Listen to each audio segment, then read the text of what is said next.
우리가 스페인 여행을 할 때 반드시 들리는 곳이 있습니다. 스페인 남부 그라나다의 아람브라 궁전입니다. 이번에는 여기에 얽힌 이야기와 이로 인해 유럽 사회의 흐름이 변하고 자본주의가 태동하는 씨앗을 뿌리게 된 사연을 2회에 걸쳐 풀어보려고 합니다. 아람브라 궁전은 우리에게 너무나도 익숙한 짐 그린거나 나르시소 예페스 연주의 기타곡 아람브라 궁전의 추억으로 유명합니다. 스페인 안달루시아 지방 그라나다를 한눈으로 바라보는 구릉 위에 자리잡은 아람브라 궁전은 1238년에 건축하기 시작해서 1358년에 완성됐습니다. 18세기 초 필리페 5세가 머무르기도 했지만 군주들은 일시적으로만 체류했기 때문에 궁전은 황폐해졌고 1821년 지진 피해를 입은 후 방치되는 바람에 집시와 강도들의 무단 거주지로 퇴락하기도 했습니다. 이 궁전이 다시 유명세를 타게 된 것은 이후 미국인 작가이자 외교관인 워싱턴 어빙에 의해 1829년 아람브라 이야기가 출판되면서부터였어요. 워싱턴 어빙은 마드리드의 공사관으로 임명되어 에스파냐에 체류했을 때인 1929년 봄 낭만적인 취향이 비슷한 한 친구와 옛날 무어인들의 흔적을 찾아 세비야에서 그라나다까지 여행했습니다. 그들은 언덕과 골짜기, 습지와 산지를 돌고 돌아 탑들 사이사이에 세워진 붉은 요새의 성벽 아람브라 궁전을 마주했습니다.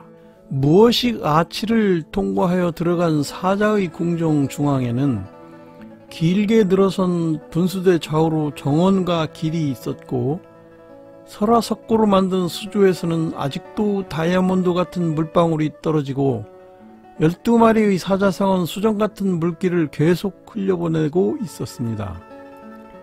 중세 가톨릭 세력에 맞서 섬같이 존재했던 유럽의 이슬람 그라나다 왕국, 지금의 스페인 이베리아 반도에서 수백 년 동안 이슬람의 문화와 예술이 꽃피었던 곳, 그곳의 정점 아람브라 궁전, 어빙의 낭만적인 호기심이 재발견되는 순간이었죠.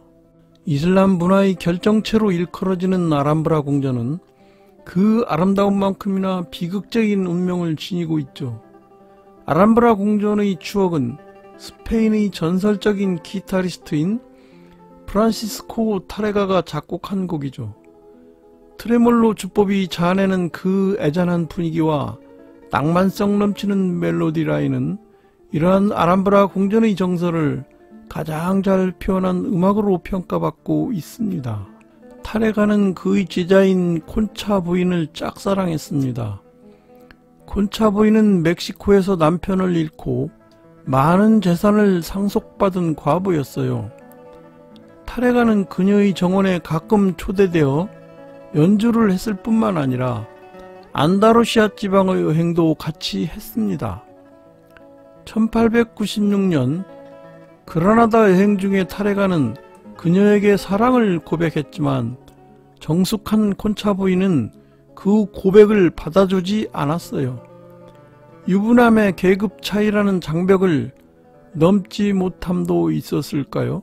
이에 상심한 타레가는 스페인 곳곳을 여행하다가 아람브라 궁전에 이르러 끊어질 듯 이어지는 소리에 이끌려 그 소리를 따라가게 되었습니다.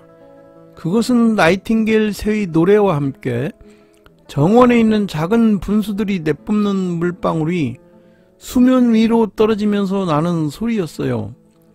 타레가는 시련의 아픔을 안고 아람브라 궁전에서 창밖으로 달을 보며 밤새 잠을 이루지 못했습니다.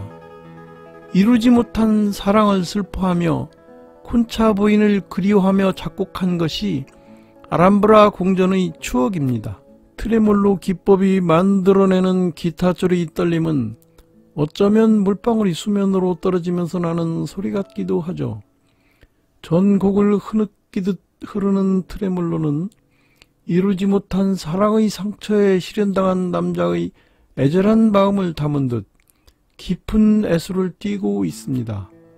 낙심한 타레가가 여행에서 돌아와 다시 그녀 앞에서 아람브라 궁전의 추억을 연주하게 되었는데, 이때는 콘차 부인도 마음의 문을 조금 열었다고 합니다.